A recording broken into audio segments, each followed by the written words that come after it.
Hello, and welcome back to Trying to Figure It Out. I'm Allie, and it's been a long time since we've done a solo episode. We have taped so many episodes this year. I can't even believe how many we've done in the last few months. It's been so fun. It's been such a fulfilling experience to be taping as much as I had always hoped I would when I originally started the podcast. And while I have so many episodes with guests that I'm super excited for you guys to hear, I feel like there hasn't been enough time for me to just sit down and chat with you guys about my life. And it's definitely something I want to do more, which I've said before, but end up not doing because then I get so excited to talk to different people about their lives. So here we are today. It's just you and me and my dogs somewhere around this room. And we're just going to chat about some life updates, things that have gone on in my world recently. And yeah, we're going to go from there. Last time we talked, and it was just you and me, I remember telling you guys that my home was for sale. And since then, it has sold and we are officially all moved out. So I no longer have a home in Westchester, New York, which is so weird to think about. And I feel like when I first brought it up to you guys, I was super chill about it. And I was kind of like this weird version of myself, because the old Allie would have been very much probably holding back tears talking about the fact that my house was for sale. But it was actually kind of the opposite. I felt very disconnected from it. And I think, I don't know, there's so much to unpack here. So we're going to just go through the different tiers. But I would say that the first thing I've noticed about myself in my mid-20s is that my way of facing my anxiety is very much avoidant. I spent so much time in 2020 and 2021 really diving into exposure therapy, and I hated it. And in the moment, I feel like I didn't do it. I feel like I was lying to my therapist and just not being truthful. They would tell me to do certain exposures. I wouldn't do them. I would, for example, one thing I would always do is be worried about whether or not my grandma was going to be okay. And so my therapist would tell me, okay, if you're asking her multiple times a day, every day, if she's okay, how about you ask her once a week if she's okay? And I would just be like, okay, sure, I'll do that. Obviously, I never did it. And I feel like there were so many things like that. But now I'm not in exposure therapy. I'm actually not in therapy at all, which is probably a problem, but we'll get there on a whole nother episode. But I will say, I feel like now in my life, I'm noticing more that exposure therapy is almost inherently in my way of living, and I'm not actively thinking about it. It's a good thing, but I almost think it's gone a little too far where I'm questioning if it's a healthy form of, setting boundaries and exposing myself to certain things, or if I'm just straight up avoiding meaningful connections because I'm too afraid to lose someone or be hurt or affected by something. So there's definitely a line and a question mark for me on whether or not I'm handling things properly. But as you guys know, I'm an assistant, and when I left to go do that, I was just this is something I could just set my mind to. And it's such a busy job. I'm traveling, I'm working on call 24/7. That's the life that I've kind of committed to. And I think that has allowed me to kind of put up a wall between me and my fears and my anxiety. But I think that's why I was so numb to my house being for sale, because it's been so long since I've been able to go there for anything other than a quick visit. And so I think that when my house went for sale, I was just super numb to it because my life doesn't revolve around that. And for me, my mindset was, okay, my grandma, wherever she ends up, wherever she goes, I'm just going to go there. That will be my home, because she really is the bones of the house. She is the person there that makes the house the home. And I think I just really wholeheartedly believed that and was it'll be fine. I'm not sad. I don't need to, do anything. It's all going to be good. And then I think now that it's officially gone, it all just happened so fast. And now I'm processing all these emotions that are definitely a lot. I think it's making me realize that I've grown a lot in the last few years, but I also think I've avoided a lot. So I think right now I'm trying to find a balance between both, because I think it's healthy that I have certain boundaries, because the way I used to live before, as I've shared with you guys, just was not healthy for me. I was way too worried. I was not living my life for myself. I was basically just giving up my life to the people in it until they weren't around anymore. Essentially was my mindset, was okay, if my grandma lives at home, I'm just going to commit to living at home and not leaving her side and being with her 24/7 until she's not here. I just feel like it was kind of dark and not a good way to live. But I also now feel like I've been rewarding myself for my strength of living in LA and not going home. And I don't know if that's really for the right reasons either. I think I'm afraid of getting too close to the people that I've always been so afraid of losing. Like with my grandma, for example, she hasn't done anything to me. She's literally my entire world. And I never went more than a month not seeing her until the last couple years. And now I feel like because I realized how crippling my fear of losing her was, I have spent less time with her because I figured out a way to do that and find a way to make it work for me. And now the thought of getting as close with her or seeing her as much as I used to and the possibility of losing her, I feel like I almost like lost her intentionally to prevent losing her unexpectedly and just to protect myself and prepare myself, which is so fucked up. Like, she's here and I just want to enjoy every single second of it. So I think the biggest lesson of losing my house is realizing that I shouldn't avoid spending as much time with her as I can. I shouldn't avoid going back to that house because it wasn't going to be my house anymore. I shouldn't have avoided that. But I think now the lesson is just whenever I can see her, whenever I can make a moment to get on the phone with her and talk to her and be as close to her as I always was, I need to take advantage of that and not do it just because I'm okay.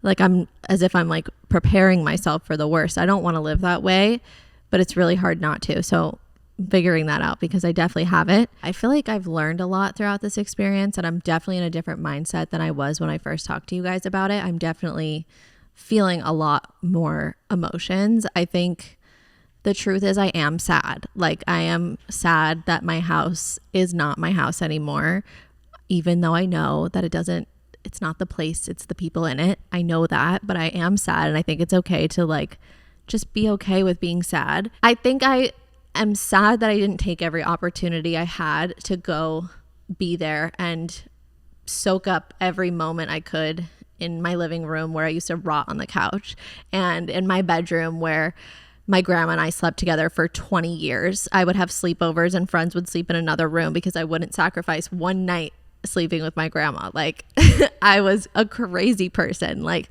I have videos in my phone of me and my grandma in bed, and my dad had a bedroom of his own in the house, but when we first moved into the house, my dad is just, this is a sidebar, but since we're talking about the house, I might as well share some fun memories. My dad would come into my room, which I shared with my grandma by choice, and he would sleep on the couch and you could see over to him on the couch, and then it would be me and my grandma in bed. And we had so many nights like that where the three of us would sleep in the same room, and just those are the memories that I'll always miss. It's so silly and I know that it's extreme, but it was great and it was perfect, and it was like memories from my childhood that I'll always cherish. And they're the things that I look back at when I say my dad is the best dad in the world. And those are the memories that I think make me sad when I think that house isn't there anymore.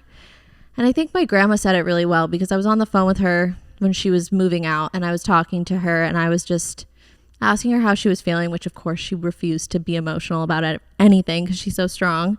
But I remember her saying that it was bothering her that people were coming into the house and talking about what they were going to do with the window treatments and what they were going to do in a certain room and what they were going to put there. And she said it bothered her to hear that because she was like, well, you have no idea like what went into those window treatments that are already there and the ones that I picked and the chicken cutlets I made on that counter and the like whatever she did. She was just like, you know, being a bit emotional without being emotional about the bones of the house, like just things that made it ours. We lived there for so long. It was the first house that my dad could afford after being divorced. We made it such a beautiful space, and it was just a moment of pride for my family. Like, it wasn't just, you know, again, I think the things that I'm attached to aren't necessarily because of the physical space. It's because of what happened inside of the physical space. But I think it's still okay that the physical space has meaning, you know? I'm really excited that my grandma moved to a place where she lives down the street from both of my aunts. There's family there. There's people there. There's things for her to do. She's going to have so much going on. And I think that part of what made going to that house so exciting in New York is that my aunts lived down the street. Everyone would come over every Sunday for dinner. We'd all eat different sandwiches from the drawer of cold cuts that my grandma provided. Like, we would just have Sunday Italian afternoons together. And I think that when that wasn't an option, that was also sad for me. Like, knowing that on a Sunday, if I was home, it was really just going to be me and my grandma. And that was kind of lonely and different and weird. And so I think I'm excited because we're all going to be in the same space again and be together again and be able to spend time together the way we used to. So even though one chapter is closing with that house and it is sad, I think it's all going to be good and it's all going to be okay. It's just taking some time for me to process it. And I'm honestly really glad that I am processing it, because I think the biggest lesson out of all of this is that I have definitely been putting myself and my ability to process things on the back burner, because I've went through so many big things in the last few years that maybe the smaller things or the little things that are valid to feel emotional about are things that I just haven't even considered feeling that down about, because they just didn't feel as heavy or dark or intense as some of the other things that I've been battling on my own. And so, yeah, I think it's a sign that I'm doing better, but it's also reminding myself that there's still so many ways to take care of myself that maybe I just haven't been doing for the last few years. And now I'm ready to do it. So that is my new journey. One thing I will say that is really weird about my house selling, and I think it's been like a part of more reality checks and realizations in life, is that I have like so much adult shit to do now, because all my credit cards, everything in my life has always, I've just used that address because it was the only consistent thing in my life. And now it's not. And I'm like, I rent. I don't own a home. I don't plan to own a home anytime soon. I move like every year to 2 years, pretty much every year, honestly, but I definitely move at least every 2 years. And now I'm realizing that I have to finally bite the bullet and get a California license, because now not only should I not have a New York license in general, but I also don't even have a New York address anymore. So to be having a New York ID is like low key giving fraudulent, because I don't live in New York either. Like, I don't have, that is not my address. I don't have, like, it's bad. So I've been spending the last few weeks calling all the loose ends in my life, like my bank, I've been making appointments with the DMV. I have failed the California test multiple times now, because when you get a California license, you're required to retake the written test. And I nailed that shit first try when I was 16, but maybe I had some sort of different mojo going on, or California streets are different, because I have taken the test online. They have like a proctored online version of the test, so that way you take it and you can just go to the DMV, take the picture, do the thing, get your license in the mail a few weeks later. I have taken it at home to avoid waiting in the lines, and I failed it like 4 times, and it's bad. Like, I'm not even close to not failing. I'm not like, ooh, one off. Like, no, I'm like consistently 50s over here. Like, I'm consistently like 4 or 5 wrong every time I take it. So now I've realized I actually think I have to study, like, which is shocking to say because I've been driving for a long time, 10 years now, but that's crazy. 10 years. Wow. Anyway, yeah, there's just shit that I'm facing in life that I'm like, I don't know when I woke up and became an adult, but I did. And now I have to change all my addresses and I have to change all these different things. And I'm just being hit with this reality left and right that I'm no longer a child. I know I'm still young. I am definitely not old, but no one's telling me I'm a baby anymore. I used to tell people how old I was and they'd be like, oh, you're a baby. Like, you're so young. You still have so much life to live. Like, go have fun and do this and do that. And I'm like, now I'm telling people that I'm 26 and they're like, oh, okay, cool. I'm 28. I'm 29. No, I'm 32. No one gives a fuck anymore that I'm 26. It's the most irrelevant year ever. And no one's telling me I'm a baby. That's for sure. And I personally don't feel like one anymore. I am being hit. Taxes, car insurance, credit. God, I fucking hate credit. No one tells you shit about anything when you're a kid or when you're in your 20s. No one is teaching you shit. You're just like, oh, wait, I have fine credit because I have no history of anything in life.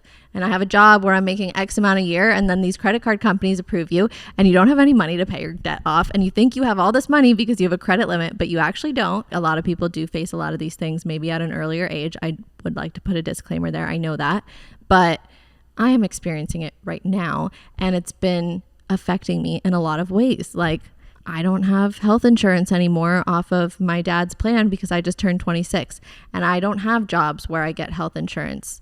I just went to the pharmacy a couple weeks ago and they told me that I don't have insurance anymore. And I was like, oh shit, like they actually deactivate that shit real quick. Like, it's no joke. You're done. And I'm like, why? It's my dad. If he chooses to keep me on his health insurance after 26, like, why are you cutting me off? Things we don't learn in high school, you know? Anyway, I've just been realizing that there are so many things in life that I think start to become a reality when you're around this age. It scares me because I'm afraid of doing anything wrong, and I don't mean to do anything wrong. And if I do, it's genuinely just because I don't know any better, or I don't have the information of what something means. But yeah, I went to dinner recently with a friend, and I got to dinner and just did exactly what I just did to you guys, where I just exploded on her, and I was just going through the list of all the adult things that I'm thinking about right now, like taxes, like my credit. And she was just like, first off, girl, relax, like take a deep breath. This is not like, this is just part of life. And like, this is stuff that we all go through and we all deal with. And it's stressful. Yes. And it's a rude awakening when it first hits you. And she was like, how old are you again? And I told her how old I was. And she was like, I know what's happening to you right now because this happened to me when I was your age. She said that my frontal lobe is now fully developed, and that is why I am processing all these major things, because your frontal lobe, which fully develops at 25, is in charge of logical thinking, problem solving, and decision making. So the year between 25 and 26, then maybe give or take a little, is usually a very big realization year for people. A lot of people start to face, the harder things in life and start to think about the harder things in life. People always say, like, enjoy being young because you don't have to worry about anything. And I'm just at a point in my life where I really want to have everything figured out. I want to be able to take care of myself and not be nervous or overwhelmed with bills. And I want to be able to save some of my paychecks so that if something goes wrong and when I want to have kids and when I want to do all the things that I want to do with my life, I have money to do so. And I'm just starting to really hone in on myself and realize how much I need to adjust and just take care of certain things that I'm not used to having to have paid attention to. So 25 and 26, I think I'm looking back and I'm like, I know why I didn't celebrate my birthday. And I think it's just because I actually feel older now, and I'm not old. I'm still young and I'm still fun and I'm still cute and I don't have wrinkles, but I am older and things are important now. Like, things do matter. Who I date could be who I marry. Where I live could be where I have my first child. Like, I'm not ready for a child, but you get the point. Like, all the decisions and things I do now actually do have a deeper impact on the things that are going to continue on for the rest of my life. These are the decisions that will shape the rest of my life or will be a part of my life for longer. I'm not at that age anymore where it's just like a YOLO decision. Like, I don't think that that's where I'm at personally, at least. And I don't think that's where a lot of people are at in our age. So it's been overwhelming. And I just remember the dinner I had with my friend. She was like, I feel for you. And I know you're going through a lot mentally, but she was like, it really just lasts for like a year. And then like you figure out what works for you and what doesn't, and it gets better. So I feel like I'm hopefully towards the end of this because it's been really weighing heavy on me. Like, I'm tired of stressing about things that are just going to be existent in my life for the rest of my life. Like, I got 4 flat tires this year. In 1 year, I've had 4 flat tires. I had to get 4 new tires on my car. That's a lot of money. And it's money that you realize, like, when you're living paycheck to paycheck, you don't have money like that just sitting around because you don't have money to save. You have money to get through till your next paycheck. And so now my mindset is just like, how do I get to a place where I don't have to live paycheck to paycheck so I can save money for when I get 4 flat tires in a year, or if my HVAC breaks, whatever the heck an HVAC is, like things like that you just should have stability and comfort around for any sort of possible scenario. And that's just the things that have been on my mind lately. The moral of all of this is that if you're listening and you're having the 26-year-old scaries that I'm having, and you're stressing about things and you're finding that it's hard to think about anything else, there is a reason. Your frontal lobe has now developed. So congratulations, you are a fully formed human being. Hooray. It sucks. But that being said, I do think in a way it'll be like really rewarding in a few months when I'm out of the stressful part of it. And I'm just like, oh shit, like I know how to do that now. Like I know how to save money here and there. And I know when to get priority on Postmates and when not to, and when I can afford to and when I can't, and when to cook and defrost meat for my freezer versus when to be down on a Wednesday to go out to dinner and spend a little extra for a night out with friends. Like I'm excited for that phase, and I feel like I'm getting there. Like I feel like I've done a lot of work to really learn and like just financially plan and figure out what makes sense for me in life. So to anyone out there who is feeling overwhelmed, doesn't know what to do, just like take a second and take a moment to write down in a journal the things that you can and can't do, the things that you have to keep track of. I have a note in my phone of all the money that I have to pay to certain people at a certain time, all the bills that I know are coming in a couple weeks, like all the different things that you need to do. Just find a strategy that works for you, making a note in your phone, list out all the things, pick one place to start and just go from there. Like I'm like really close to cleaning up my list right now. Like I feel really good about it because once my list is cleaned up, I'm going to be able to live very consistently and have a better system for how I do things around in my life. So yeah, I'm here for you guys. And if anyone has any thoughts, wants to message me, or if they have advice for me on something that I can do better and whatever it is, feel free to reach out because I'm all for learning new things, because learning new things is how I got through this experience. So yeah. One other thing I just want to say to you guys before we wrap this all up is just a personal note for you all. I get a lot of comments on my TikTok and specifically on YouTube. You guys are really brutal on YouTube, which is fine because I choose to put myself out there. But a lot of you love to tell me that I have an annoying voice and sometimes maybe forget that I'm a human being. I am really proud that I don't care what people think, but there is something about you strangers saying that my voice is annoying that actually affects me, and it makes me sad, and it makes me feel like I shouldn't be doing this at all when it is really such a release for me. And I'm so proud of everything I've done here, and I'm so grateful for the people who do support me and the people who comment back saying this is just how she talks. But I talk this way. I am not trying to sound cool. I'm not trying to sound like a valley girl. I'm not trying to sound anything. I am trying to do something good. I don't really care what you think, but it does affect me. And so I'm just going to let you guys know that this is how I talk. This is not intentional. If you don't like my voice, just don't listen. Go find another mental health podcast that you like the person's voice. Like that is up to you. I'm not offended by that. I don't need it. I don't want it. It doesn't make me feel good. And yeah, with that, that concludes our solo episode of Trying to Figure It Out for tonight. I love talking to you guys and sharing my stories, and I feel like I don't do it enough. So I'm very happy to have had this time, and I hope you guys got something out of this episode, and hopefully I'll be back soon with another solo episode. But we will definitely be back next week with a exciting episode with a new guest, and I'm very excited to share it with you guys. So thank you again for listening, and I will see you guys next week on Trying to Figure It Out.